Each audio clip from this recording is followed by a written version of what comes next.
मोतिहारी शहर ने एक और उपलब्धि अपने नाम दर्ज की है। अब यह शहर भी महानगरों की तर्ज पर तेजी से विकास की ओर अग्रसर हो रहा है।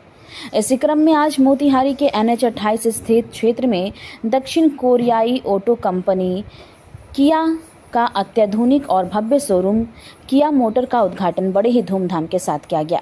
वहीं शोरूम का उद्घाटन मुख्य अतिथि बेतिया के सांसद डॉक्टर संजय जायसवाल, बिहार के पूर्व उप मुख्यमंत्री तारकेश्वर प्रसाद, मोतिहारी नगर निगम के मेयर प्रीति गुप्ता तथा शहर के अन्य गणमान्य व्यक्तियों ने संयुक्त रूप से फीता काटकर किया। इस अवसर पर अतिथियों का भव्य स्वागत पुष्प गुच्छ और मोमेंटो देकर किया गया। समारोह का वातावरण उत्साह और उमंग से भरपूर था, जहां स्थानीय लोगों की भी भारी उपस्थिति देखने को मिली। यह शोरूम मोतिहारी के प्रतिष्ठित व्यावसायिक परिवार राम भवन नेटवर्क से जुड़ा एक नया अध्याय है। इस नेटवर्क के अंतर्गत पहले से ही कई ब्रांड शोरूम और बिजनेस संचालित हो रहा है और अब किया का यह जुड़ाव इसे और सशक्त बना रहा है। इस उद्घाटन समारोह में बड़ी संख्या में स्थानीय लोग भी मौजूद थे। लोगों ने इस पहल की सराहना की और बताया कि अब उन्हें किया जैसे ब्रांड की गाड़ियां खरीदने के लिए अन्य शहरों का रुख नहीं करना पड़ेगा। शोरूम के खुलने से न केवल ग्राहक सेवा में सुविधा होगी, बल्कि रोजगार के नए अवसर भी सृजित होंगे। इस प्रकार किया शोरूम का उद्घाटन मोतिहारी के लिए एक नया मील का पत्थर साबित होगा, जो यह दर्शाता है कि यह शहर भी अब विकास की दौर में कहीं पीछे नहीं है। शोरूम का उद्घाटन किया। चंपारण में लगातार प्रगति हो रही है। इसका एक पहचान यह भी है कि देश की सभी प्रमुख कंपनियां आज मोतिहारी और बेतिया में अपना आउटलेट खोल रही है। किया दुनिया की एक बहुत ही प्रतिष्ठित कंपनी है और उसका आज यहाँ पर शोरूम और सर्विस सेंटर का उद्घाटन हुआ है। इससे चंपारण वासियों को इस गाड़ी को लेकर पटना सर्विसिंग के लिए जाना पड़ता था, उसकी भी सुविधा होगी। प्लस यह बताता है कि आज चंपारण में कंज्यूमर्स की संख्या कितनी बढ़ गई है। इस इलाके में जो लोगों के पास पैसे होते थे वो कितने ज़्यादा हो गए कि आज कोई ऐसा कंपनी नहीं है जो कि चंपारण नहीं आना चाहती हो। तो मैं आज इस किया शोरूम के उद्घाटन के अवसर पर इसके सभी जो ओनर्स हैं उनको भी बहुत बहुत शुभकामना देता हूं और मुझको पूरा विश्वास है कि जो नेशनल लेवल पे किया का एक डायरेक्ट सर्विस सेंटर्स होते हैं जो वो कंट्रोल करते हैं कि कैसे फंक्शनिंग हो रही है। तो खरीदने के बाद मेंटेनेंस का जो सबसे इम्पोर्टेंट पार्ट था, जो कि कहीं ना कहीं किया का चंपारण में मिसिंग था, आज इसके हो जाने से इस मौके पर क्या कहना चाहिए?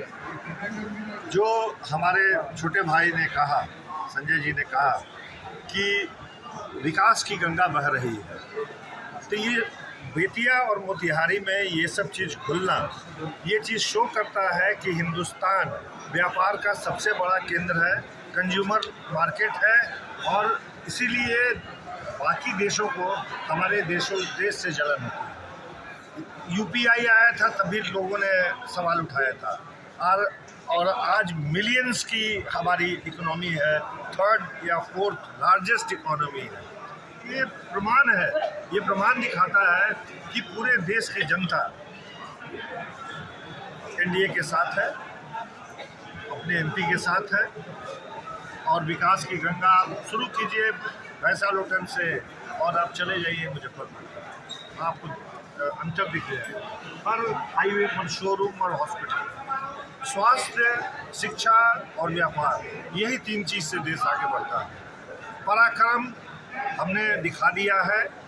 ये सवाल जो सचिन जी ने पूछा था, प्रधानमंत्री को पता है युद्ध को कब रोकना है, कब फिर एक्सकेलेट करना है और जियो पॉलिटिक्स में लोगों को दिखाना होता है कि हम शांति के दूत हैं।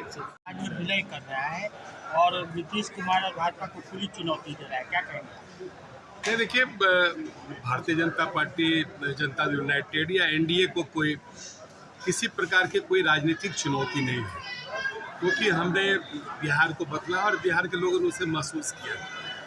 और स्वाभाविक है कि एक लोकतांत्रिक राज्य में, देश में हम सब रहते हैं, तो अलग अलग जो वैचारिक धाराएं हैं वो राजनीतिक दृष्टि से राजनीतिक दल के रूप में अपने आकार को लेती है और वो चलता रहता है। खास करके जब इस प्रकार के जो आम चुनाव निकट आते हैं तो सबकी जो अपनी राजनीतिक जिजीवासा है या उसका जो जीवंतता है वो कहीं न कहीं दिखाने के लिए इस प्रकार की बातें होते रहती हैं। लेकिन एनडीए कल भी मजबूत था, आज भी मजबूत है और आगामी जो चुनाव में 2025 का लक्ष्य एनडीए ने जो दिया है उसको हम सब पार करेंगे। इससे कोई असर नहीं पड़ने वाला है? नहीं, देखिए, जब जनता साथ हो जाती है तो बहुत सारी चीज़ें पीछे छूट जाती हैं और जनता ने जब बदलाव महसूस किया और बिहार की प्रगति, बिहार का विकास, यशस्वी प्रधानमंत्री जी के नेतृत्व में विकसित भारत, विकसित बिहार और खास करके विगत बजट में जिस प्रकार से माननीय प्रधानमंत्री जी ने, केंद्र की सरकार ने, जहां हमारे श्री संजय जायसवाल जी एक महत्वपूर्ण अंग है हमारे इस क्षेत्र को प्रतिनिधित्व करते हैं, तो स्वाभाविक है कि इतना बड़ा इतने सारे ढेर सारे विकास की धाराएं जब बिहार तक पहुंची हैं तो मुझे नहीं लगता है कि ये छोटी छोटी चीज़ें कहीं कोई राजनीतिक परिस्थिति को बदल पाए। अंतिम सवाल है सर, भारत पाकिस्तान की जब अभी लड़ाई हो रही थी तो पाकिस्तान बार बार परमाणु हमले की धमकी दे रहा है, आज भी दे रहा है, क्या इस पर कुछ कहेंगे? देखिए, इस प्रकार के देश जो दूसरे देशों के पिछलग्गू हुआ करते हैं या जिनका अपना कोई राजनीतिक नहीं, मतलब जिनका अपना कोई ऐसा अस्तित्व तो नहीं है, तो इस प्रकार की गिरद भक्ति देते रहते हैं। और जिस प्रकार से प्रधानमंत्री जी की आम लोगों की चिंता है, देखिए वहाँ पर्यटक गए थे, वो निर्दोष पर्यटक मारे गए, एक एक जो जिनकी मांग की सिंदूरें पोछी गई, एक एक जो मातृशक्ति है उसकी चिंता माननीय प्रधानमंत्री जी ने की। तो माननीय प्रधानमंत्री जी के लिए भारत के लोग, भारत का जो एक मानव संसाधन है वो उनके लिए ज़्यादा महत्व रखता है और प्रधानमंत्री जी ने किस प्रकार से बदला लिया, विस्तार से हमारे माननीय सांसद ने चर्चा कर दी है। और देखिए, देश उनके नेतृत्व में बहुत ही मजबूत है और मुझे नहीं लगता है कि पाकिस्तान ऐसे देश बहुत दिनों तक इस प्रकार की बंदर घुटकी देके अपने अस्तित्व को बचा पाएंगे।